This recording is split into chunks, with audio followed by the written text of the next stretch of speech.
पिशाचिनी का कुआं उत्तर भारत के एक छोटे से गांव बखरौली में एक पुराना कुआं था जिसे लोग पिशाचिनी का कुआं कहते थे।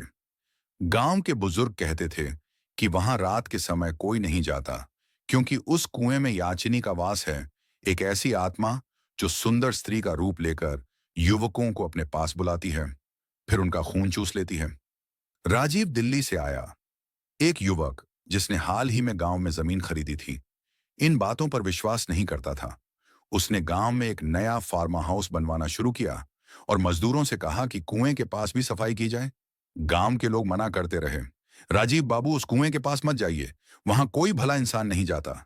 पर राजीव हंसते हुए बोला, यह सब अंधविश्वास है। अब 21वीं सदी में भी लोग भूत प्रेत में विश्वास करते हैं। पहली रात राजीव ने फार्म हाउस में पहली रात अकेले बिताने का फैसला किया।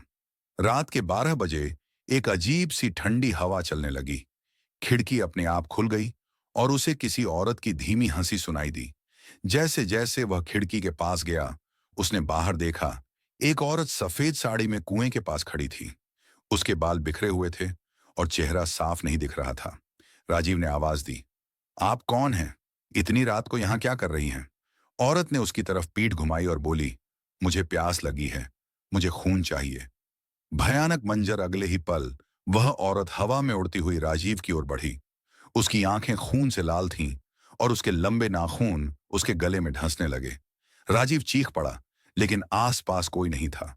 सुबह जब मजदूर फार्म हाउस पहुंचे तो उन्होंने देखा कि राजीव बेहोश पड़ा है।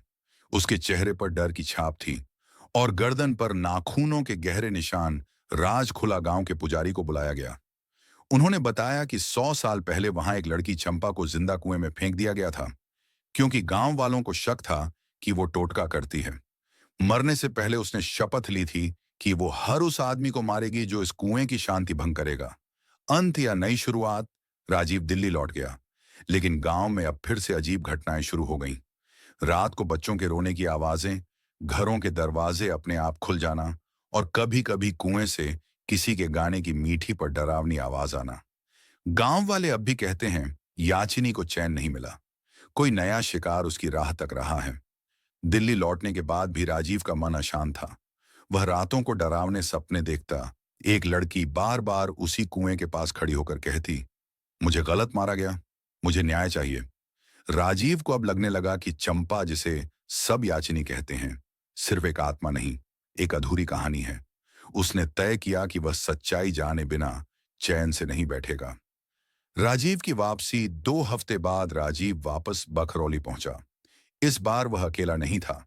उसके साथ थी उसकी दोस्त नेहा, जो इतिहास की शोध करता थी और पुराने दस्तावेज पढ़ने में माहिर थी। दोनों ने गांव के बुजुर्गों से बात की और मंदिर के पीछे एक पुराना तहखाना खोला गया, जहां चंपा की कथा छिपी थी। चंपा की कहानी लगभग 100 साल पहले। चंपा एक सुंदर और बुद्धिमान लड़की थी।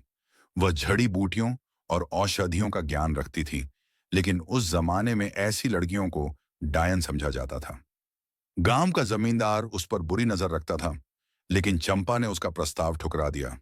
गुस्से में आकर जमींदार ने पूरे गांव में अफवाह फैला दी कि चंपा टोटका करती है, लोगों को बीमार कर रही है। एक रात भीड़ ने चंपा को पकड़कर उसी कुएं में फेंक दिया।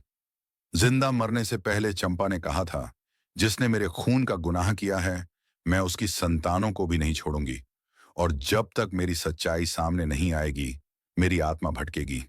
चंपा की आत्मा से सामना।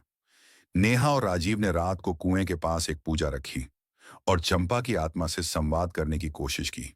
धीरे धीरे हवा ठंडी होने लगी और अचानक वहां धुआं सा छाने लगा।